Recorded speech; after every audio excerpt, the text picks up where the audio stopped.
Since its release in May of 2015, the Panasonic Lumix G7 has been one of the most competitively priced mirrorless cameras for beginning photographers and videographers.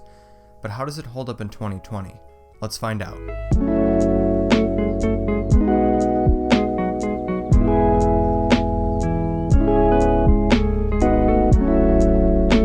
Welcome to Top Spec, your one-stop shop for tech content.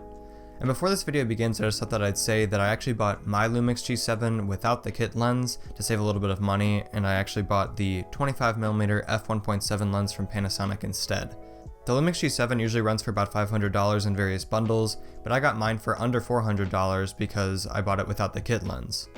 And then the 25mm lens costed me about $100. Links to all these products will be in the description below. Also, if you're curious, the entire A-roll or face cam of this video is going to be recorded with the Lumix G7 with the 25mm lens.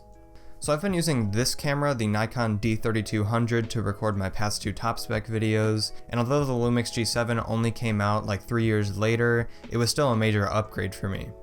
I'll get to why in a little bit, but for now, let's get into the unboxing. Upon opening the box, you're greeted with quite a hefty stack of guides and manuals to refer back to, and beneath all the paperwork, you'll see the container for the 14 to 42mm kit lens. If you bought the G7 with the kit lens, that's where it'll be.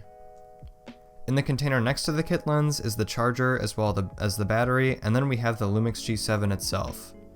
A lot of reviews I had seen online said that the Lumix G7 felt very light and plasticky, and that's kind of what I was expecting going into the unboxing, but after I unboxed it, I was actually pleasantly surprised. It's light enough to carry around with ease, but heavy enough to not feel like a toy. The 25mm lens, on the other hand, actually seemed much smaller than I had expected, which in my opinion is actually a good thing.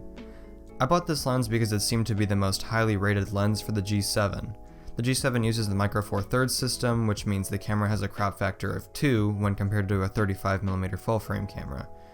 This means that the field of view of this lens is the same as a full frame lens of 50mm, which is said to be the most accurate approximation to what the human eye sees. Also, since the 25mm lens is a prime lens, it does not zoom, and prime lenses are typically regarded to have a higher optic quality because of that.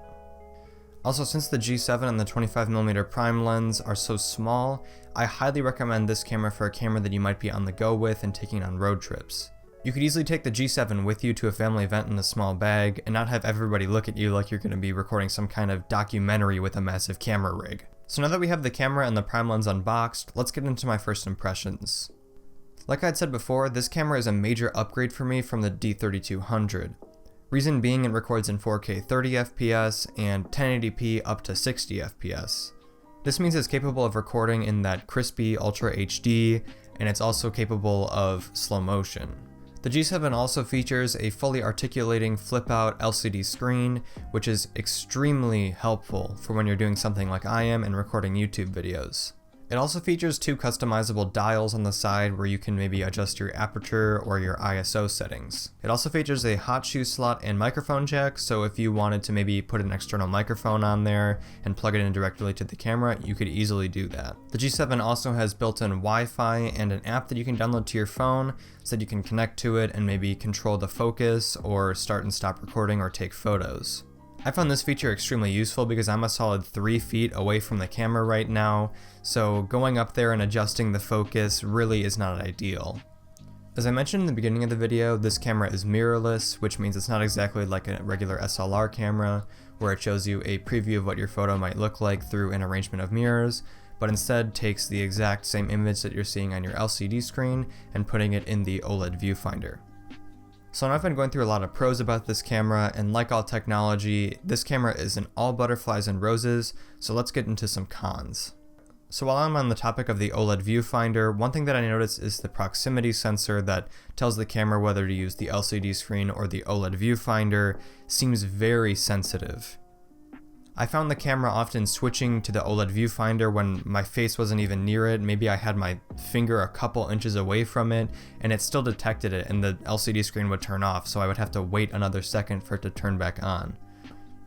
At first glance this seems like a small issue, but it gets really annoying if you're trying to shoot B-roll and the LCD screen turns off because you accidentally put your hand near the proximity sensor. Another major downside of this camera is its autofocus. There's really no way for me to put this lightly. It's terrible. Depending on your lighting situation, it could take the autofocus anywhere from 4 to 15 seconds for it just to find your face.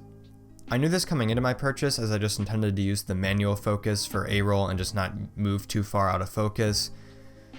But this is where the low budget price tag really shows itself. So if you're someone that's planning on recording something really fast paced like sports, this camera probably is not the right choice for you. So like I had said, I'm planning on using the manual focus to record my videos here at Top Spec, and with that in mind, this is where the built-in Wi-Fi really comes into play.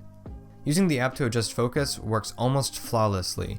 Yeah, there's a little bit of delay from when I press a button on the app and then the camera actually responding to that action, but in the end, it really works out.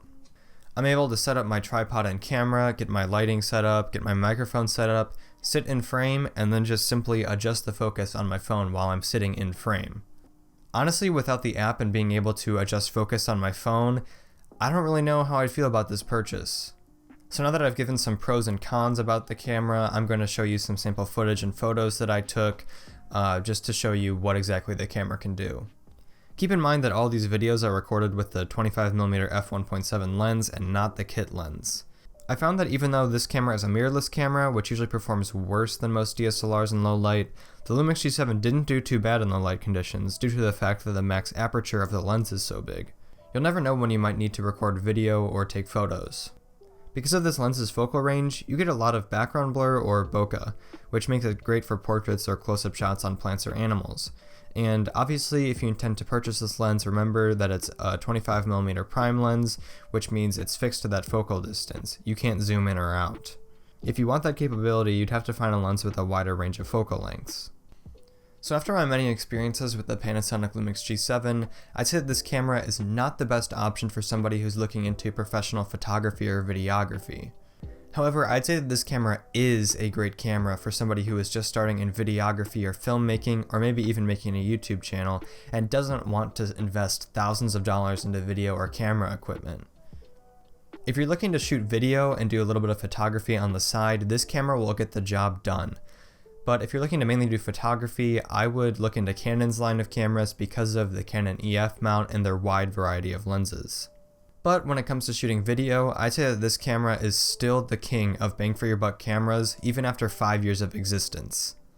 Anyways, I hope this video helped out if you're interested in purchasing the Lumix G7.